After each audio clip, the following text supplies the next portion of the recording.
Hello everyone, मैं विनय Upadhyay present कर रहा हूँ और इस वीडियो में हम लोग बात करेंगे कूनो नेशनल पार्क में जो ये 70 साल बाद चीता आए हैं ना। तो प्रोजेक्ट चीता क्या है और कूनो नेशनल पार्क, क्योंकि आने वाले जो भी कम्पिटेटिव एग्जाम्स आपके होंगे यहाँ से क्वेश्चंस बनेंगे। तो ये सारे पॉइंट्स जो भी हमारे एग्जाम पॉइंट्स ऑफ व्यू से बनेंगे उन सबको हम लोग यहाँ पर डिस्कस करेंगे और कैसे ये चीता विलुप्त हो गए थे, इनके पीछे की भी कहानी हम लोग जानेंगे। चलिए शुरू करते हैं। वीडियो अच्छा लगेगा तो ज़रूर लाइक और शेयर करिएगा। आपसे एग्जाम में क्वेश्चन ऐसा पूछा जा सकता है कि नामीबिया से सितंबर 2022 में लाए गए 8 चीतों को किस पार्क में रखा गया है। तो आपको बताना है कूनो नेशनल पार्क। ये कहाँ है? एमपी, मध्य प्रदेश में कूनो नेशनल पार्क में रखे गए हैं 8 चीते। नामीबिया से आए हैं। नामीबिया एक अफ्रीका कॉन्टिनेंट का कंट्री है। तो यहाँ से चलिए इसको समझते हैं। तो जो कूनो नेशनल पार्क है, यह पार्क मध्य प्रदेश के श्योपुर और मुरैना जिले में स्थित है।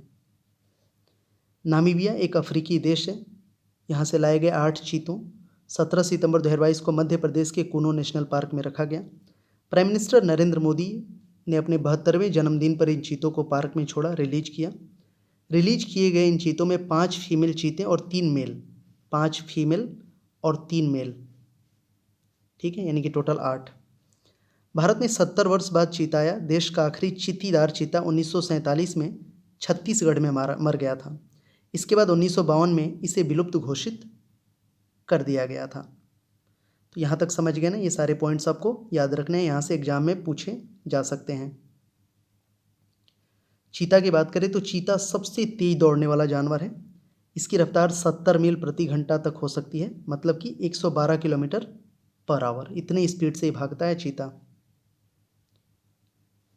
भारत ने जुलाई 2022 में इन चीतों के लिए समझौता ज्ञापन पर साइन किया था, MOU, memorandum of understanding.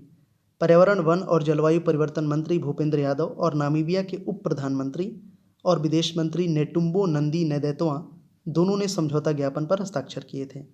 Bhupendra Yadav ये पर्यावरण, वन और जलवायु परिवर्तन मंत्री हैं। तो इन्होंने एमओयू पे साइन किया था जुलाई 2022 में चीतों के लिए, नामीबिया के उप प्रधानमंत्री और विदेश मंत्री के साथ। ये प्रोजेक्ट चीता क्या है? तो इंडियन एक्सप्रेस के अनुसार प्रोजेक्ट चीता का प्रस्ताव 2008-9 में तैयार किया गया था। इस प्रस्ताव को तत्कालीन पीएम मनमोहन सिंह के नेतृत्व वाली यूपीए सरकार ने पास किया था। मतलब बहुत पुराना है ये, जब मनमोहन सिंह जी प्राइम मिनिस्टर थे तभी से ये सब चीज़ें चल रही हैं। लेकिन वर्ष 2013 में सुप्रीम कोर्ट ने चीता को विदेश से लाने पर रोक लगा दी। इसके बाद वर्ष 2020 में फिर इसे मंजूरी दी। वर्ष 2022 में केंद्र ने भारत को चीता वापस लाने के लिए एक कार्य योजना शुरू की। इस प्रोजेक्ट के तहत 5 वर्षों में विभिन्न राष्ट्रीय उद्यानों में 50 चीतों को रखा जाएगा। यही है प्रोजेक्ट टाइगर। इनकी संख्या को भारत में बढ़ाना है। Got it? ये सारे स्लाइड्स को मैं पीडीएफ बना के ना टेलीग्राम ग्रुप में डाल दूंगा, तो वहाँ से भी आप रिवाइज कर सकते हो। भारत में चीतों को क्यों लाया जा रहा है? तो भारत में चीतों की संख्या में वृद्धि करना जो पशु के वैश्विक संरक्षण में मदद करेगा। चीता के संरक्षण से घास के मैदानों, जंगलों और वातावरण को पुनर्जीवित किया जा सकेगा। तो ये कुछ एम है। चीतों की विलुप्ति का कारण क्या था? तो चीतों की विलुप्ति के 2 विशेष कारण थे। पहला कारण था कि जानवरों के शिकार के लिए चीता को पालतू बनाया जाना। जो भी छोटे छोटे जानवर थे, हिरन, खरगोश, इनको ये चीता पकड़ लेता था, तेज भागता है। तो पहला तो यही था कि इनको बड़े बड़े जो राजा महाराजा जो लोग थे वो पालते थे इन्हें, ठीक है।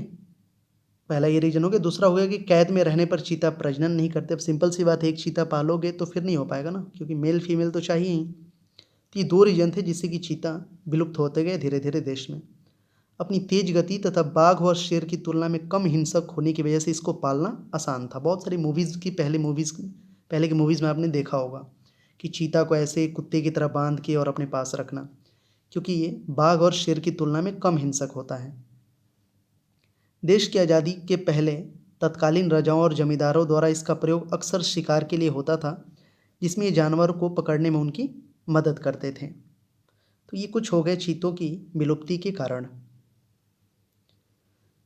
चीतों को पालने का मुख्य कारण इनका सहज स्वभाव था और ये कुत्तों की भांति आसानी से पाले जा सकते थे। बाघ, शेर तथा तेंदुए के विपरीत यह कम उग्र के जानवर हैं। किसी जंगल से पकड़कर लाए गए चीतों को 6 महीने के अंदर ही प्रशिक्षित किया जा सकता था। मतलब पकड़ के लाओ छोटा सा बच्चा, 6 महीने में कुत्ता बन जाएगा वो। इनको पिंजड़े में रखने के बजाय जंजीर से बांधकर रखा जाता था। कूनो नेशनल पार्क मध्य प्रदेश में है। मध्य प्रदेश के मुख्यमंत्री वर्तमान में शिवराज सिंह चौहान है, राज्यपाल मंगू भाई पटेल और राजधानी भोपाल। टोटल कितने एमपी में नेशनल पार्क हैं, आपको कमेंट सेक्शन में बताना है। Total national park in MP, इसका आंसर करिएगा कमेंट सेक्शन में। ये आप लोगों के लिए एक होमवर्क क्वेश्चन। अंतर्राष्ट्रीय लोकतंत्र दिवस, इंटरनेशनल डे ऑफ डेमोक्रेसी, कब मनाया जाता है? आपके पास ऑप्शन है 10 जनवरी, 14 सितंबर, 15 सितंबर, 21 सितंबर। आंसर करिएगा कमेंट सेक्शन में। और 2022 का इस बार का थीम क्या था इंटरनेशनल डे ऑफ डेमोक्रेसी का, ये भी बताना है आपको। ठीक है, thank you so much for watching this video. Please Telegram group आप ज्वाइन करिए ज़्यादा से ज़्यादा लोग। फिर मिलते हैं नेक्स्ट वीडियो में, तब तक के लिए बाय, टेक केयर।